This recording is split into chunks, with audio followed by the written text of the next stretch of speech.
Assalamualaikum warahmatullahi wabarakatuh.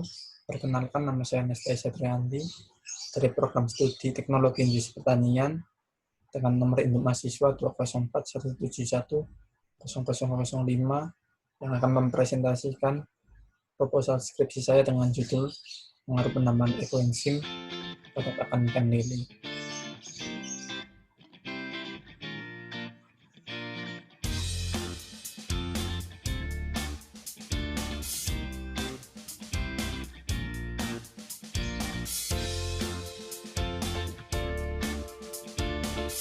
Yang pertama yaitu latar belakang. Semakin banyaknya jumlah penduduk di Indonesia, maka akan menghasilkan sampah rumah tangga yang banyak. Sampah rumah tangga itu sampah yang dihasilkan dari hasil memasak dan memotong sayuran dan buah-buahan yang tidak terpakai atau yang busuk. Sampah rumah tangga memiliki kandungan organik yang tinggi dan sangat potensial untuk diolah menjadi produk yang memiliki nilai guna, yaitu sebagai pupuk organik cair, pupuk kompos, dan ekoenzim. Ekoenzim sendiri merupakan cairan yang hasil fermentasi dari sampah rumah tangga selama 3 bulan. Cairan ekoenzim ini cairan serbaguna yang dapat digunakan sebagai disinfektan, untuk cairan pengepel, mencuci piring, dan sebagai tambahan pakan ikan lele.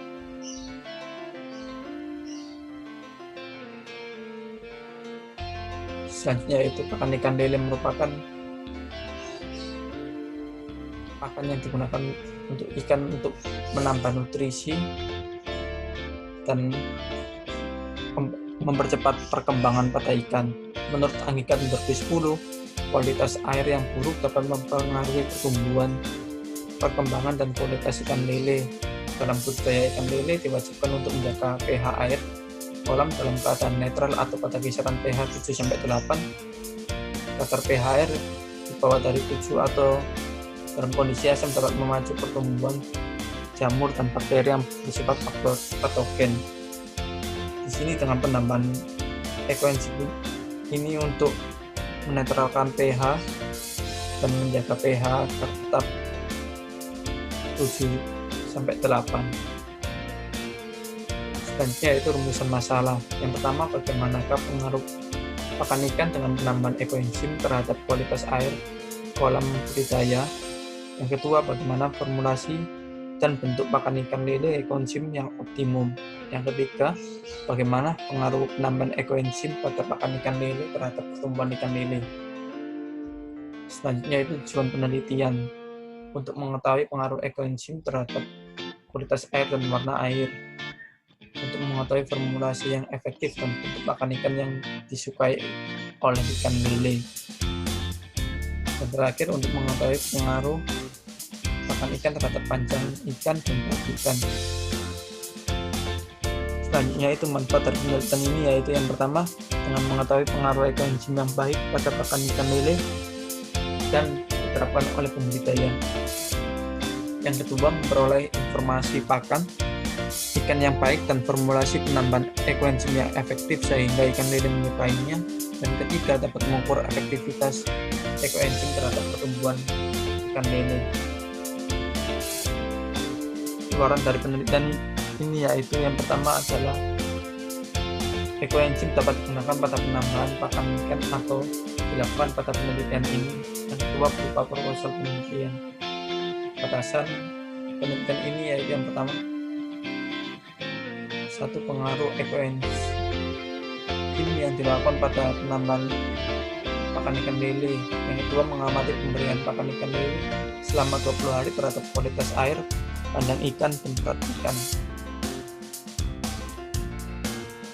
Bab 2 yaitu tinjauan pustaka yang berisi limbah rumah tangga, ikan lele, ekoenzim, pakan ikan, pertumbuhan ikan dan kualitas air, pembesaran budidaya, dan penelitian jurnal terdahulu. Yang pertama yaitu limbah rumah tangga. limbah rumah tangga merupakan limbah yang dihasilkan dari aktivitas manusia, yaitu memasak dan memotong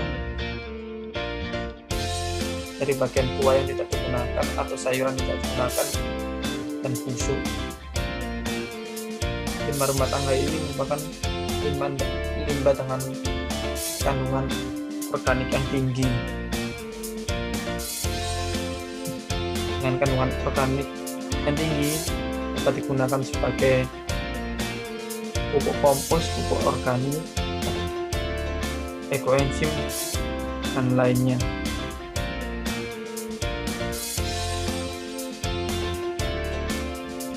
Selanjutnya itu ekoenzim, merupakan cairan hasil fermentasi dari limbah rumah tangga yang dilakukan selama 3 bulan. Cairan tersebut memiliki kandungan asam asetat yang dapat membunuh kuman, virus, dan bakteri, dan juga mengandung enzim yaitu lipase, tripsin, dan amilase, mampu membunuh dan mencegah patogen menurut Purwasasmita tahun 2009.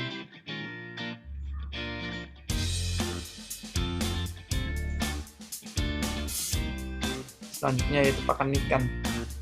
Pakan merupakan sumber energi dan pertumbuhan ikan. Pemberian pakan ikan lele dalam sehari dilakukan siang dan sore. Dalam pembuatan pakan ikan lele, buatan sebaiknya didasarkan pada pertimbangan kebutuhan nutrisi ikan, kualitas bahan baku, dan nilai ekonomis. Dengan mempertimbangkan tersebut, diharapkan ikan akan menyukainya dan tidak mudah hancur jika diberikan pada ikan. Dalam pembuatan ikan harus memerlukan formulasi yang tepat, yaitu mulai dari jenis bahan baku maupun komposisi zat gizinya. Selanjutnya yaitu ikan lele merupakan ikan yang hidup di perairan umum yang memiliki nilai ekonomis. Ikan lele bersifat non-nocturnal, yaitu aktif bergerak mencari makanan di malam hari. Selain itu, ikan lele mampu hidup dalam kepadatan yang sangat tinggi dan air yang keruh. Selanjutnya yaitu pertumbuhan ikan lele dan kualitas air. Ikan lele membutuhkan energi untuk melangsungkan pertumbuhan dari asupan pakan yang dikonsumsi. Kebutuhan nutrisi pakan untuk setiap ikan berbeda-beda. Kandungan nutrisi pakan yang dikonsumsi ikan agar mencapai pertumbuhan maksimal harus mengandung protein, karbohidrat, vitamin, dan mineral. Yanawati dan Agus tahun 2014. Menurut Subandiono dan Astuti, pertumbuhan terjadi apabila ada kelebihan energi setelah energi yang digunakan untuk pemeliharaan tubuh, metabolisme basal, dan aktivitas.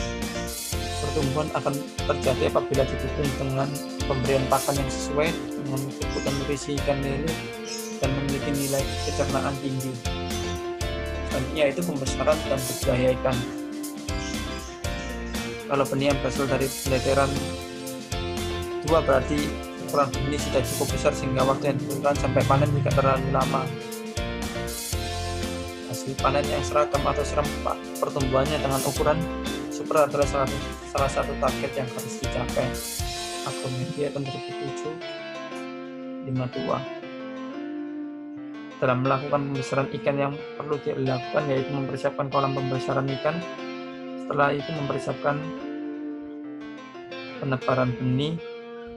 Pada penebaran benih yaitu jumlah ikan yang diterbangkan, persatuan luas atau volume. Semakin tinggi padat penebaran benih, semakin intensif pemeliharaannya. Untuk benih ukuran 5-8 cm bisa ditebarkan dengan kepadatan 200-500 ekor per meter persegi. Sementara itu benih ukuran 8-12 cm bisa ditebarkan dengan kepadatan 100-200 ekor per meter persegi. Selanjutnya itu penelitian jurnal terdahulu. Yang pertama yaitu Arnita dan kawan-kawan tahun 2016. Berdasarkan penelitian tersebut, menggunakan ekoenzim dari limbah rumah tangga ditambahkan pada kolam air ikan lele untuk menjaga kondisi pH. Yang kedua, Abdullah et al. Tahun 2015. Berdasarkan penelitian tersebut, menambahkan ekoenzim pada pelet ikan nila dengan konsentrasi ekoenzim berbeda-beda dan diamati pertumbuhannya. Yang ketiga yaitu Miftahu dan kawan-kawan tahun 2015. Berdasarkan penelitian tersebut, metode yang digunakan pada pembuatan pakan ikan nila dengan peragian tempe. Dan setelah itu dilakukan penelitian, didapatkan hasilnya yaitu fermentasi polar menggunakan ragi tempe 0,2% dapat meningkatkan kadar protein sebesar 14,88% serta meningkatkan pencernaan serat dasar dan bahan kering polar serta dapat meningkatkan laju pertumbuhan ikan nila. Selanjutnya itu bab 3, metodologi penelitian. Waktu dan tempat penelitian. Penelitian ini dilakukan pada bulan Mei tahun 2020 sampai Juli tahun 2020. Penelitian ini dilakukan berupa pembuatan pakan ikan lele dengan penambahan ekoenzim dan dilakukan pengamatan di laboratorium Universitas Internasional Semeru Indonesia. Pengamatan perubahan pada indikator panjang ikan, berat ikan, dan kualitas pH air kolam. Alat dan bahan penelitiannya ini adalah dalam membuat pakan ini yang diperlukan yaitu tepung ikan, platon ekoenzim, dan bahan pendukung dalam pembuatan pakan ikan ini yaitu ragi tempe, air, tepung kedelai, tepung tapioka, tepung apung. Bahan yang digunakan untuk pengujian kadar protein yaitu selenium campuran asam sulfat pekat, bromkresol hijau, merah, indikator fenol ftalein, NaOH 30%, asam borat 2%, HCl 0,01, aquates. Bahan yang digunakan untuk uji kadar lemak yang adalah Mustang dan Texana. Alat yang digunakan untuk pembuatan pakan ikan lele yaitu timbangan digital gelas ukur 250 ml, baskom, plastik pengaduk. Alat yang digunakan untuk penentuan panjang ikan yaitu dengan meteran kecil. Alat yang digunakan untuk menimbang berat ikan yaitu menggunakan timbangan digital. Alat yang digunakan untuk penentuan pH air dengan pH meter. Untuk melakukan pengujian protein pada pakan ikan lele menggunakan alat pembaca analitik, spatula, lampu digital, gestor, lampu ukur 100 ml, corong saring, pipet tetes, pipet volume 5 ml, airline measure, alat destilasi, buret, pipet ukur 25 ml, pipet ukur 10 ml, dan untuk uji kadar lemak menggunakan alat kipas saring, lampu, lemak, alat soklet, panas listrik, oven, neraca analitik, kapasitas lemak, dan cara launching. Selanjutnya itu tahapan pembuatan ikan lele. Yang pertama yaitu menyiapkan bahan baku pembuatan pakan ikan lele dan setelah itu melakukan pencampuran antara larutan ekoenzim dan bahan lainnya dengan formulasi tertentu. Selanjutnya itu melakukan proses homogenisasi dengan membentuk adonan tepung dan memadat, dan dilakukan proses pencetakan adonan pada wadah plastik dengan berat tertentu, dan dilakukan proses fermentasi peragian selama 3-4 hari. Selanjutnya itu proses pengeringan pakan ikan dan menjadi pakan ikan. Setelah menjadi pakan ikan yaitu dilakukan rancangan uji yaitu dengan melakukan 10 gram pengujian uji kejahatan atau uji kadar protein. Selanjutnya yaitu melakukan uji kadar lemak dengan sampel 10 gram dan melakukan pengujian pertumbuhan ikan dan perkembangan ikan selama 20 hari dan pengamatan 2 hari sekali, dan uji pH air kolam dengan sampel pakan ikan 2 kg. Sini ya itu contoh dari rancangan uji pakan ikan lele. Yang pertama yaitu uji kadar protein atau uji kejelitan. Sampel pakan ikan sebanyak 10 gram dimasukkan ke dalam lampu kejelitan 100 ml, dilakukan penambahan 2 gram campuran selenium dan 25 ml H2SO4 pekat. Selanjutnya yaitu melakukan proses ekstrusi hingga larutnya menjadi jernih atau kehijauan kurang lebih 2 jam dan dibiarkan dingin, kemudian dihancurkan, dimasukkan ke dalam lampu ukur 100 ml. Selanjutnya yaitu memasukkan alat penyulingan dan menambahkan 55 ml NaOH 30% dan diberi tetesan indikator phenolphthalein dan melakukan penyulingan selama 10 menit. Selanjutnya yaitu sebagai penampung menggunakan 10 ml asam borat 2% yang telah dicampur dengan indikator campuran BCG plus MM 1:1.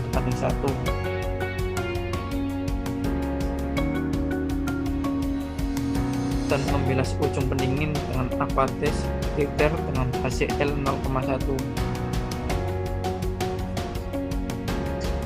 Selanjutnya yaitu pengujian kadar lemak, yaitu melakukan penimbangan sampel pakan sebanyak 10 gram dan dimasukkan ke dalam selongsong kertas yang dilapisi kapas dan disumbat dengan kertas berisi contoh tersebut dengan kapas. Melakukan pengeringan dengan oven pada suhu 80 derajat Celcius selama kurang lebih 1 jam. Kemudian dimasukkan ke dalam alat soklet yang dihubungkan dengan labu lemak yang telah dikeringkan dan diketahui bobotnya. Ekstrak dengan heksana atau pelarut lemak lainnya selama kurang 6 jam. Melakukan penyulingan dan selanjutnya menimbang dan melakukan pengolahan penimbang hingga memperoleh berat konstan. Contohnya yaitu di gambar sebelah kiri. Setelah dilakukan pengujian pada pakan ikan yaitu di laboratorium, selanjutnya itu melakukan pengujian pada ikannya, yaitu mengukur panjang ikan, dilakukan selama 2 hari sekali, dan berat ikan lele, dan melakukan uji pH pada air kolam tiap 2 hari sekali selama 20 hari. Sekian presentasi dari saya, kurang lebihnya mohon maaf. Assalamualaikum warahmatullahi wabarakatuh.